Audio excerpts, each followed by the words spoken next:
Hello, welcome to part 3 of the chapter Electromagnetic Induction. We have been discussing what is EMI, how do we get the magnitude of the induced voltage, how do you get the direction of it. We also understood what is motional EMF, and we also understood the phenomenon of self-induction. So what is self-induction? You have a coil in which there is current, it produces a magnetic field. Because of the changing current, there is a changing flux and it will induce an EMI. The reason is within the substance itself, that is self-induction. Now today we will be discussing about mutual induction. What is this mutual induction? That is the phenomenon. Mutual induction is the phenomenon in which EMF is induced. Phenomenon in which EMF is induced in one coil. When the current in a nearby coil, okay, so EMF is induced in one coil. How? When current in another coil changes continuously. Alright, so you have a coil, this is connected to the galvanometer, and this is the coil which is connected to a alternating source. Alright, now let me say this is coil C1, alright, and this is coil C2.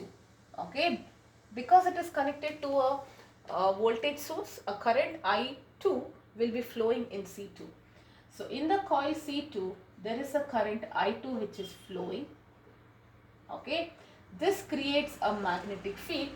Because it is an alternating current, the magnitude of the current at each instant of time is different, right? Which we will understand by the end of this chapter. But understand that alternating current means the direction is also changing, the magnitude is also changing, alright?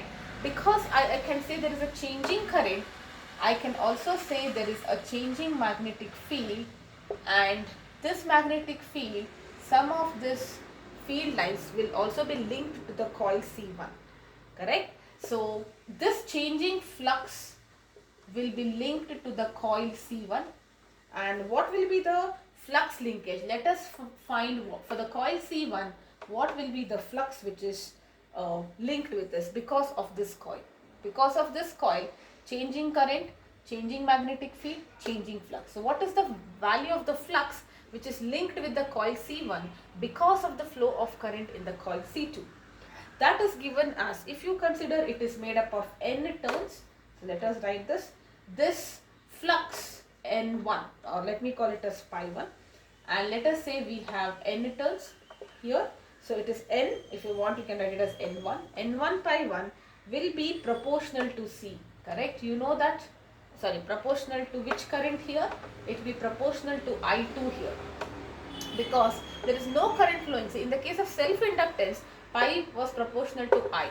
Here this flux is depending on this current, because this is the cause of change of flux in this coil. So it is proportional to I2. Or if you replace it with the constant, since it is not self-induction, we do not write it as L, we write it as M. So this is M into I2. Okay. So the change in flux in the first coil is because of the current in the second coil, and this phenomenon is what we call as mutual induction. What is this constant M? It's called the coefficient of mutual inductance. Okay, we can say coefficient of mutual inductance, or we can just call it as mutual inductance. L is written as the self-inductance. Here it is written as mutual inductance. Correct? So now, if the current I2 changes, I told you there is a changing flux, and changing flux will induce a voltage in the coil 1. So what is the induced voltage in coil 1? It is minus d by dt, d pi by dt, right? So I can write it as, you can bring this, okay, what is pi here? Like I can write it as n pi, so it will be n into m into I2, correct? Because pi is n pi it is, so I'll write it like this. So what will it be? It will be equal to minus n1 m di2 by dt. Alright, so this is the magnitude. Look at that.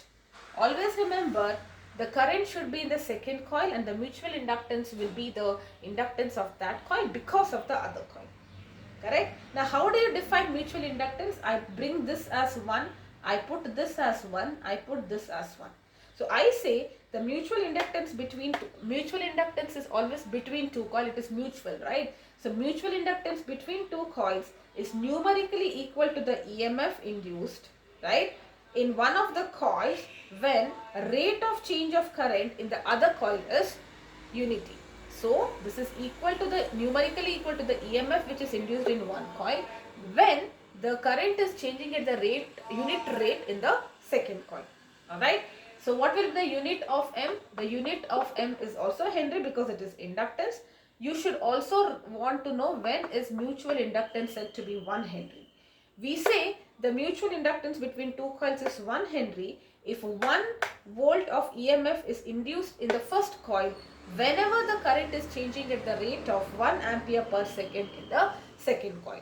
That is when you say the mutual inductance is said to be 1 Henry. So, what is the summary? If you are talking about self-induction, we don't have to write 1 and all. It is L into I. But if you are talking about mutual induction, if you write here N, it will be I into 2.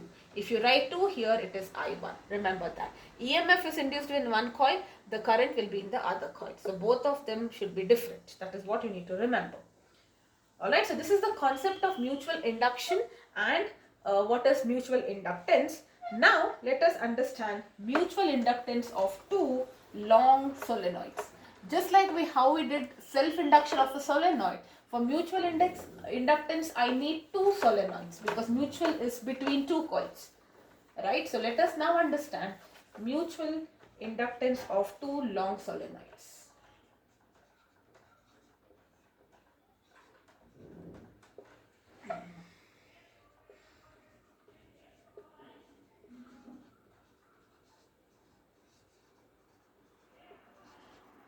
Okay. Yes. So, let us say this is the axis. Okay. So, you have coil 1 here. This is solenoid 1, which is also called as the coil. Let me say this as first coil here. And there is one more coil which is inside. Okay. So, this is the second coil. So, this is my second coil. Alright. So, I have two coils which are placed in the same axis. You can refer your figure for a better. But understand, it is like, you know, a coil inside a coil. You have a coil of this thick. Imagine this to be the second coil. What if I place this inside this? Okay, so this is how it looks. Right? So this is, whatever is inside, I am naming it as 1. Whatever is outside, we are naming it as 2. Let the inside coil have N1 turns. The outside coil, let us say that it is having N2 turns. The number of turns need not be same. It can be N1 and N2. Correct? Now, let us also say the radius for the first coil is what is our noun, which is inside. Correct? Let us say it is having N1 turns. Radius is R1. This is the radius of the first coil. Okay? And small n1 is the turns per unit length. Okay? Turns per unit length. Similarly, for coil 2, which is outside, let us say N2 is the number of turns, R2 is its radius, N2 is the turns per unit length for the second outer solenoid. Alright. Now let us say in the outer one I am passing current. So let us say here we are passing a current of I2. Now this I2 will set up a field B2 at the axis. Do you agree? Whenever you have a solenoid, because it's each cross-sectional area can be at the circle, the field will be at the axis, right? And that field, because it is produced by the current in I2, we say it is B2. Alright. Now this B2 will be linked with coil or solenoid C1 also. Alright. If you want, I will write it as S1 and this thing. Okay. So let me say this as S1 because it's a solenoid, and this is your S2. Alright. So the current is flowing in the outer coil. which creates, and if I consider it to be alternating current, there will be a changing magnetic field B2 which is produced around the solenoid S2. It is also linked with the solenoid S1. Alright. Now because with respect to S1, I know that there is a changing flux because there is a changing current in I2. I2 is changing, B2 is also changing. The flux which is linked with this coil 1, this is also changing. And what will be the magnetic field B2, right? So because let us forget about this for now. Maybe with respect to S1, before we come to S1, let us first try to find the magnitude of this field. We are not talking about S1, so of course we'll come to S1, but initially let us try to get the magnitude of B2. So there is a current in the solenoid S2, which is the outer solenoid. Wherever there is current, there is magnetic field. What is the magnetic field inside a solenoid? It is mu Ni, correct? So mu naught small n2, remember this is small n2 I2. This is the magnetic field which is created because of the current flowing in the solenoid S2. Alright, and this field is along the axis which is given by right hand thumb rule. If the current is like this, field is in this direction. Alright, now if you talk about some of this field is also linked with the solenoid S1, correct? So if you talk about a solenoid X1, it will have a changing flux. What is the value of this changing flux? N1 pi 1. Why 1 I am saying? Because I am now interested in what is the changing flux in the inside coil. It will be equal to N1. What is this phi? B into A, correct? So which magnetic field? It does not have its own magnetic field. The magnetic field is because of the second coil. So it is B2 into area. Its area, correct? So it is pi R1 square. Please remember, don't get confused with the variables. Logically think, because you cannot memorize this. Current is in I2. Field is created in I2 because of the current. So we write it as B2. And B2 is mu naught Ni. N is, because we are talking about second coil, everything is 2 here. Now some of this field is linked with the solenoid which is there in the inside of the first solenoid. What will be the flux associated with the first coil? N1 pi 1. Why? Because it is first. It will be equal to N1. What is phi 1? B into A. Which B? There is no field here. Field is outside. So it is B2 and its area. Alright. Now if I say mu 1 2, I am just writing these terms. What is this mu 1 2? Mutual inductance of solenoid 1 with respect to 2. Solenoid 2. Okay. We always say of 1 because of 2. By 2 or with respect to 2. Correct. So how can we write this? We can now write N1 pi 1 as, you know, it is I2 here. Mutual is Mi. But it is I2 and it is the mutual inductance of the first coil. So it is M1 to I2. Alright. So now what is this N pi? N pi is also N1 B2 pi R square. So I am just substituting this here. It is equal to M into this. Right. So now I can write how can I write what is my Mi2? What will it be? I just want an expression for mutual inductance, right? So I have just equated this is equal to this. And what is this? This is nothing but small n1 L, which is the length. Okay, so this is the length, let us say. And this one, what is B2? B2 will be here. Mu naught N2 I2 into R square is M I1 I2. Now I2 gets cancelled. What will be my mu 1 2? It will be equal to mu naught. Let me write this. N1 N2 together. Okay. And then pi R square into L. Isn't it very similar to the mutual inductance of the inductance of a solenoid in the case of self-induction? Right? You had mu 1 N there and N square there, I guess. Yes, it is mu naught N square. Here you write it as N1 N2 A into L. Correct? So instead of A you write it as pi square. Only thing is N square has become N1 N2 here. Right?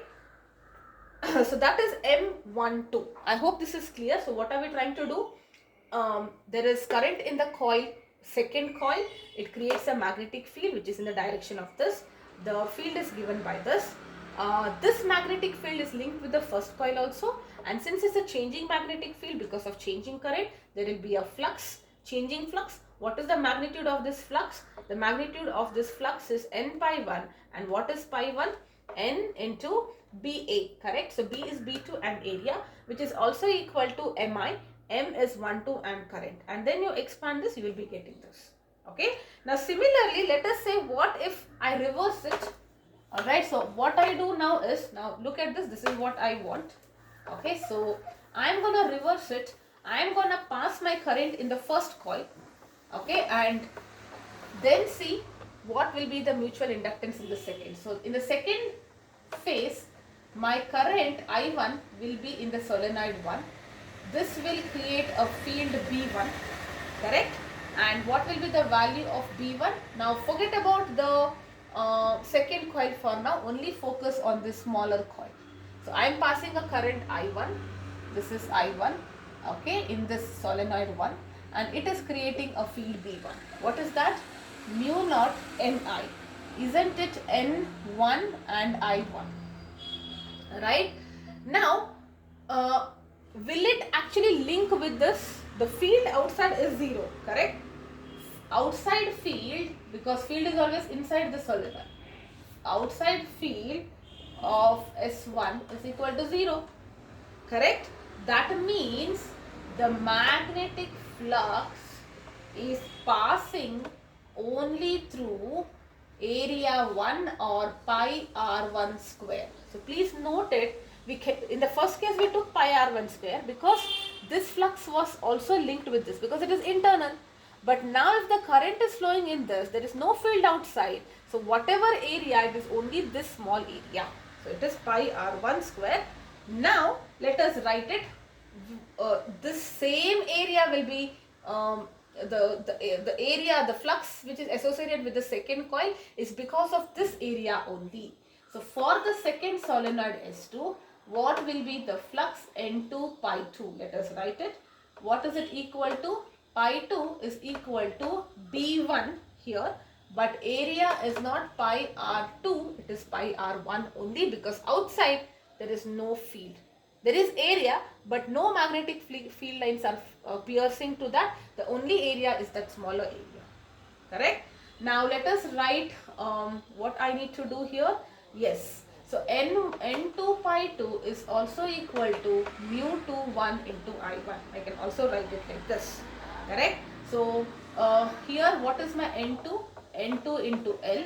What is pi 2? N2 B1 pi R1 square will be equal to,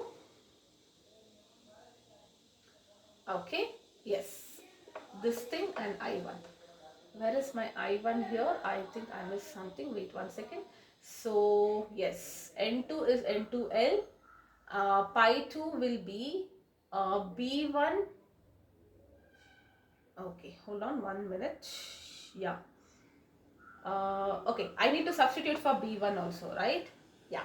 Pi 2 is B1. Let me write it again. So N2L into N2 B1 will be mu naught N1 I1 into pi R1 square is equal to mu M21 into I1. Now I1 gets cancelled. What is M21 now? It is mu naught, correct? Okay, so hold on 1 minute. I think I made a mistake. Okay, let me just write it again. Okay, so you have N2 pi 2 will be N2 B1 pi R1 square, and N2 pi 2 is also equal to N2 into pi 2 is M21 into I. Now I can equate these two. What is the meaning of this? N2 B1 pi R1 square is M21 I1. What is N2? N2 is small n2 into L. B1 is mu naught N1 I1, and then yeah, now it is 5 is equal to M21 I1 gets cancelled. So what is your M21? Mu naught N1 N2 pi R1 square N. Isn't this same? So that is how we can say mu 12 is equal to mu 21 is equal to this. Mu naught N1 N2 A into A. Alright, so the mutual inductance is same. And what are the factors it depends on? Number of coils in the primary, that is the first coil, number of turns in the second coil, permeability, the area of the coil, and also the length of the coil. Correct? So we can also say this as the separation. Alright, so that is about mutual inductance in the case of two coils. Now let us also understand self and mutual inductance together. I will tell you what is the use case, and after that we only have to do AC generator and we are sorted.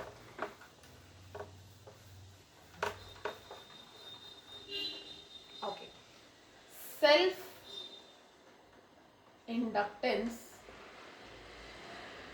and mutual inductance.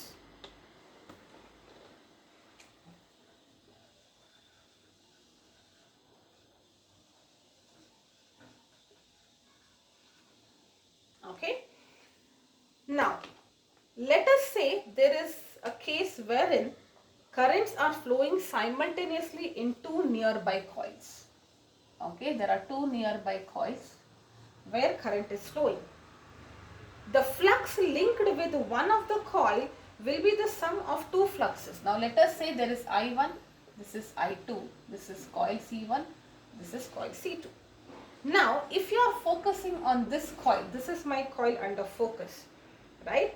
So, what will be for the coil 1, if I want to know what is the flux here, it will be the flux because of itself, because it is also carrying a current, correct? So, can I write it as M? I can write it as L also, okay? Or if you want, I will write it as because of itself, and the current is I1, and here M12 and the current is I2. I can very clearly write this, correct? This is nothing but L1 I1 plus M12 I2, right? Now, if I use Faraday's law, what is E1? EMF induced in the first coil will be minus, in general it is minus L di by dt. Okay, so what it will be here, because you have two things here, you can write minus L di1 by dt minus, because I just put a bracket here, so minus M12 di2 by dt. Correct? So, similarly you can write E2 also like that. What will be E2 here? Let me write pi 2 first if you want. So, for the second coil, N2 pi 2 will be 2, it's because of itself. What is that because of itself? It is because of current 1, and because of the other it is 2, 1, and current will be this is I2 here because of itself, and it is I1. So what will be the EMF which is induced in the second coil? It will be minus, this is nothing but L. So L d I, I'll write it as L1 here. This will be L2 di2 by dt minus M21 di1 by dt. Alright, so this is talking about self part, and this is talking about the mutual part. So if you are talking about 2, the self will have current I2 and self inductance is L2, and the mutual will have current 1 and mutual inductance of 2 with respect to 1. That's what we say. And if you are talking about first coil, self will be because of the current in the first coil, so you have L1. Mutual will be because of the current in the second coil, and you will have M12. Alright, so that is about self and mutual. Before we proceed to AC generator, we will take up 1 or 2 numericals, and then we can proceed with the last topic, that is AC generator.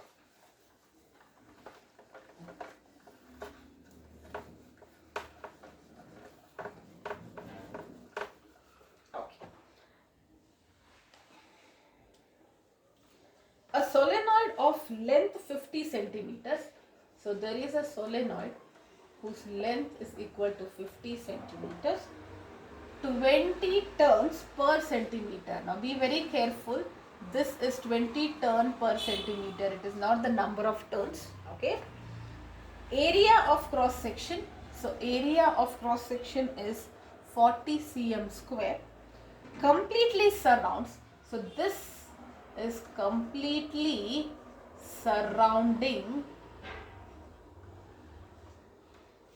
another solenoid another solenoid of the same length. Area of cross section will be 25 centimeter square and 25 turns per centimeter. Calculate the mutual inductance. You have to find the mutual inductance of the system. Alright. So what will be now? Both mutual inductance is same. What is the formula for mutual inductance? Mu naught N1 N2 into A into small n. Correct? So just a second.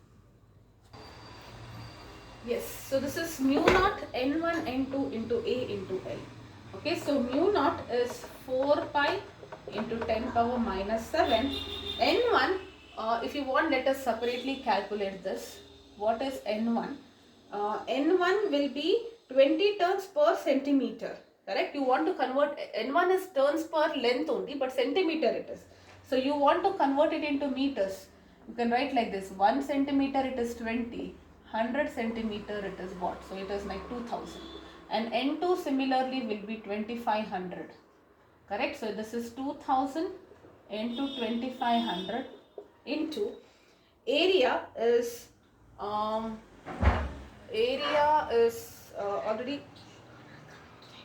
area is, what is the area? Where is it given? 25 into 10 power minus 4. Correct? This is the area into L, which is 50 centimeter, which is 0.5. Okay, so if you just calculate this, you will be getting 7.85 into 10 power minus 3 Henry or millihenry. Alright, so now if you are confused which area, it cannot be the bigger area, right? Because it is always the smaller area, because for the second case, from the outer area you will never get field outside is 0. So always when two areas are given, simply consider it is the smaller area. That is the trick here. Alright, so this is about it. The last topic here will be AC generator.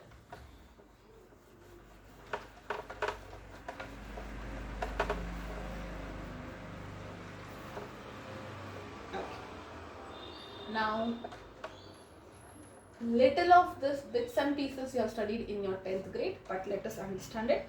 What is this device? It is a device which converts mechanical energy to electrical energy. It is opposite of, it is basically the opposite of your motor. Motor is the one wherein you give electrical energy, it will do work, it will run, right? Like the motor in the mixer.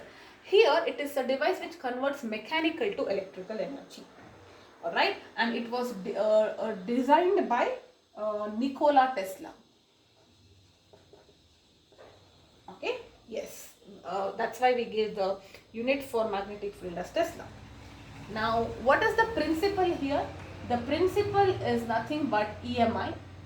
Okay, but what kind of EMI? We know EMI is a general term, changing magnetic field.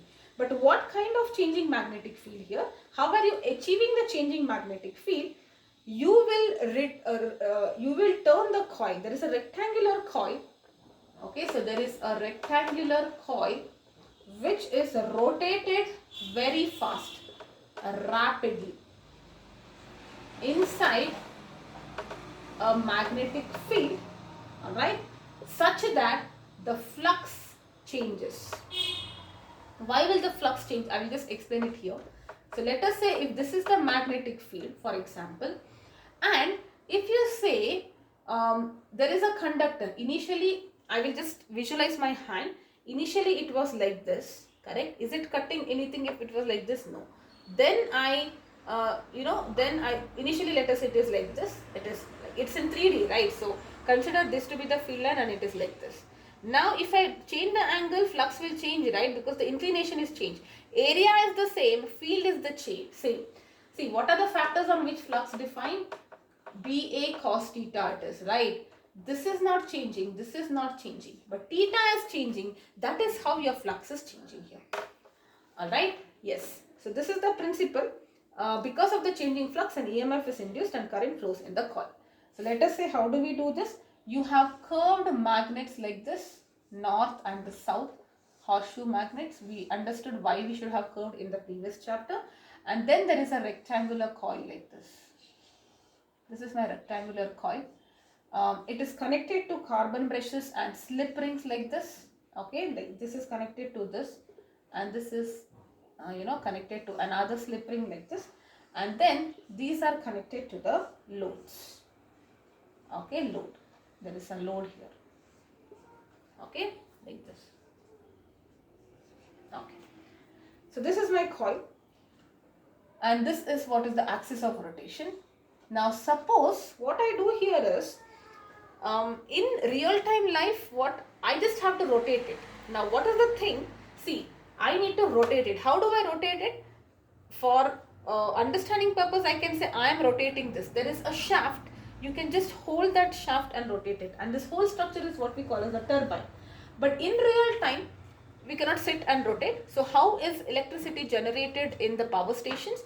You use different kinds of energy, like the water energy. In the case of hydroelectric, water is poured over it so that this starts running, or it can be the heat energy because of the steam, like in the case of coal and all that, thermal power plants, nuclear power plants, wind energy, some energy is utilized to rotate it. All right, so let us say you rotate it now, and let us say the axis of rotation is in the plane of the coil and is perpendicular. So let us say the axis is perpendicular. Field now is in this direction, right? This is the direction of the field, and the axis, let us say, I will just give you a 2D model here so that it's easier than the 3D. So the field is in this direction, and let us say the axis is in this direction now. Okay, so this is like your theta, area, vector and field, correct? Yes. Alright, so yes, now it is rotated. Alright, the free ends, like I said, it is connected to a load. Now when you are rotating, there is a changing magnetic field. Okay, so there is a flux which is changing, and this induces the EMF, right? Now if you want to know the details, you have to visualize it in terms of your applying right hand generator rule. Okay, so if you want to visualize, I'll just tell you this. So let us say it is moved in this direction. So this part is coming down. Let me write this A, B, C, T. If you are turning it in this direction, can you visualize this? This is actually going down. AB is going down. CD is going down, right? So see it like this. So from that end you will have to see, right? If you are rotating it like this, this part will come down, right? So AB will go up and CD will go down. And then see what will be the direction of current which is induced, right? So the field, right hand, the field is in this direction, AB is going up, so the motion is like this. It is going into the field, so it is something like this. In 3D it's into the field, and here field is like this. It is AB was up, CD is going down, so it is coming out of the field like this, right? So in what direction will be the EMF? It will flow like this. It will be connected like this, and it is like this. So it is flowing in this direction. And what is this direction? In the first case, it is flowing in this direction, EMF, right? Or current is in this direction. That is anti-clockwise. Okay. Now after some time, do you understand that CD will be coming here, right? So the CD will come here and AB will be here. Correct. Now what will happen? Again the same thing, this and this, correct? This is how the current feels, because whichever, it's the same direction you are moving. This side is always going up. When you are rotating it like this will go up and CD will come down, correct? And what will be the direction now? CD, AB, and AB is connected to this. So it will be, AB is connected to this part. So it will be in this direction now, correct? Do you see that? It is clockwise. So you see that the EMF is induced, but what is important? The polarity reverses every half rotation. Very important. Okay, and therefore you say it is alternating EMF, it is generated. and because of which current direction, one's clockwise, one's anti-clockwise. I repeat, just to understand this, suppose I move it in this direction. Suppose I move it in this direction, then AB is going up and CD is coming down, correct? If AB is going up, if you apply right hand generator rule, field in this direction, motion is upwards for AB, so it is into the field, correct? So the current is induced in this direction, and for CD it is like this, motion, and it is coming out of the field. Okay, so if you just see what will be the direction, CD is connected to this, it is flowing in this direction, that is in the anti-clockwise direction. After half rotation, CD comes here and AB goes that side, correct? Now here the direction will be this way, and AB is connected to what? AB is connected to this part, so AB goes to the slip ring and it is going like this now because it is coming like this, correct? So this is the direction. I hope this is fine. In this figure maybe you can see AB goes to the slip ring and it goes like this and it continues. So you see every half a rotation, once initially AB was like this, it goes up, it comes down and it completes. The first part is because of this, and the second, this much portion, because of the momentum, it continues. So for every half rotation the polarity is changing. Alright, so and that is how you are getting an EMF. This is how the generator works. Now what we need to understand here is,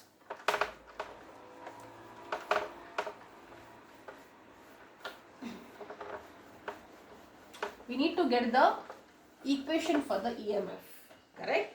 Now let us say the coil is of having n turns per unit length, okay, and area is capital A, the uniform field is capital B, and let us say omega is the angular speed or velocity with which you are rotating this.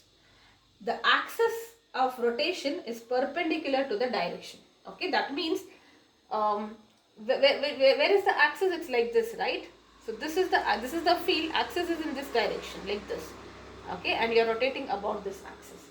So axis is perpendicular to the field, okay. Now when you are rotating, whenever the coil is rotating, what will happen? I told you the magnetic flux linked with the coil will change continuously because it's rotating, and continuously you see an EMF is being induced. What will be the magnitude of this flux? It is, flux is like police, I told you, nab thief, right? NAB cos theta, right? Where theta is the angle between the field and the normal to the area, right? We know this. So what will it be? Now at every time, do you see, I had told you this earlier also, field and this are always area and this is always perpendicular, correct? That's the reason we have this radial field lines. So every time cos theta will, the theta will be always 0 because area is perpendicular, area vector, if this area is perpendicular, area vector is parallel to the field. So theta is 0, so it is just NAB, correct? Now what will be the EMF? Let us see. EMF will be equal to minus d pi by dt, okay. Now what will it be? This is minus d by dt of NAB cos theta. Alright, so minus d by dt of, I can take NAB outside, right? Because area is fixed, number is fixed. Let me write it as small in here, anyways. A and B, d by dt of cos theta is, I can write theta as omega t, right? Because omega is the angular velocity, angular displacement by time. So theta is omega into t. What is the differentiation of cos? Differentiation of cos is minus sine, so it will be sine omega t, right? Into omega you will have to do, right? Differentiation of this you will have to do. So what you will get, I will just write it this way, it's easier, okay? 1 sine omega t. This is the value of the EMF induced. See, B is constant, A is constant, this is constant, this is constant. This is that oscillating term, okay, because angular frequency is constant but the time is changing, right? For every time, you know, every time interval you will have a separate angular displacement, right? So this is the oscillating component. right? So that means at every time interval, the angle is different. For different angles, the theta will vary for every instant. For that different theta, you will be getting a different value of the EMF. Okay. Now, this will be, when is maximum? Let us see. What is the maximum value of EMF, which is also denoted as E naught or EM? When is it maximum? This is a constant. This should be a maximum, right? So it is a maximum when sine omega t is 1. And what is the maximum value here? BA omega n. And what is the min value here? When sine theta is minus 1, because that's the range of sine theta. Minus 1 to plus 1, right? When it is minus 1, it will be minus bond, correct? And how can you write it in the form of a graph? Alright, let us write, because it's a sine wave, you know this already, but let us write it. EMF versus omega t, that is angle if you plot. This is EMF. For 0, this is the angle, right? Theta. Omega t is nothing but theta. So sine 0 is 0. This, if I write it as t by 4, and here it is t by 2, I am dividing it into 4 parts. 3t by 4 and t. This is one time period, correct? So for half a period, now look at that, 4 parts, right? It is rotating like this. So 90 degree, 180 degree, 270. I can also write like this, just because in 1/4 the time it is covering this much angle, correct? So sine 90 is 1, so it comes here, and sine 180 is 0, sine 2670 is minus 1, and 360 is 0. So this is how you get a wave, which is, this is also called as the sinusoidal EMF form of the generator. Okay, so this is the working of the generator. I'll quickly do one question. So what you need to remember here is this formula. EMF is born, which is the constant, and oscillating term is this. So for every time interval, see, look at that. When time is immediately after, this is the total time for one revolution. In different time intervals, you see EMF is different. It is increasing. Maximum EMF is when it is perpendicular like this, and then it is again decreasing, again increasing. I hope, because when it is perpendicular, when it initially it is like this, field and these are parallel, so 0, and then it is going like this, it is perpendicular maximum, because most of the field lines are able to cut it, right? Yes. Okay, so we'll quickly do up one question here, and we are done with this chapter.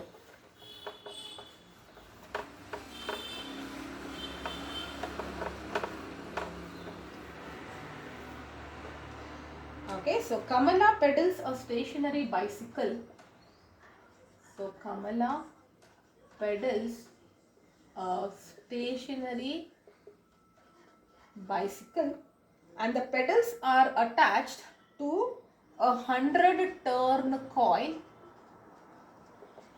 of area is 0.1 meter square. Okay, the coil rotates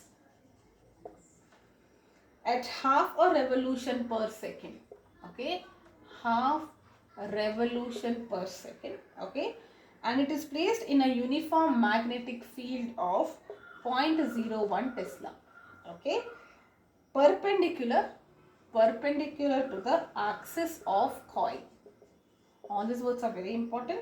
What is the max voltage? Max EMF is what? Very interesting question. Okay, so to achieve rotation, she is pedaling. The pedal is connected to a coil of 100 turns, right? So let us write this. Number of turns is 100. Okay, area is given to you 0.1 meter square. Now what is the meaning of this? Half revolution in 1 second, right? So can I write this as the frequency? The frequency is 0.5 per second. Can I write it? Because what is frequency? Number of revolutions. This is half a revolution, so I can write. That means in 1 second it is covering half. Correct? 1 second it is covering half. From here to here, half. That is nothing but the frequency. B is given to you, right? Now let us calculate the maximum voltage E naught. It is BAWN. Correct? So B is 0.01, right? What will be your A? A is already given to you. What is your A? 0.1 meter square. Omega is 2 pi into F, which is 0.5 into, what is that? Well, 1 minute. N is 100, B is 0.01, A is 0.1 into 2 pi F. Yeah, that's all, right? So N is 100, yes, 100 turn points. So what will you be getting here? Here you'll be getting it as 0.314 volts. So be careful, you can maybe write this capital N so that there is no confusion. Here it is not turns per unit length. Only in wherever there is small n, be very careful when you are writing the formula. Small n will be your turns per unit length. In all of this flux related, generally except for solenoid, everything will be capital N, but please make a note of all of this because small things. Here it is obvious, length is not given, I cannot calculate it, number of turns per unit length, but logically think and write it. Otherwise it is pretty simple. Alright, so you can practice more questions. I have done one question for each category or each topic. You can practice more, and any questions you can get back. This completes the chapter. I will be starting with the alternating current as the next chapter. Again, maybe 3 to 4 sessions, and we should be done with that as well.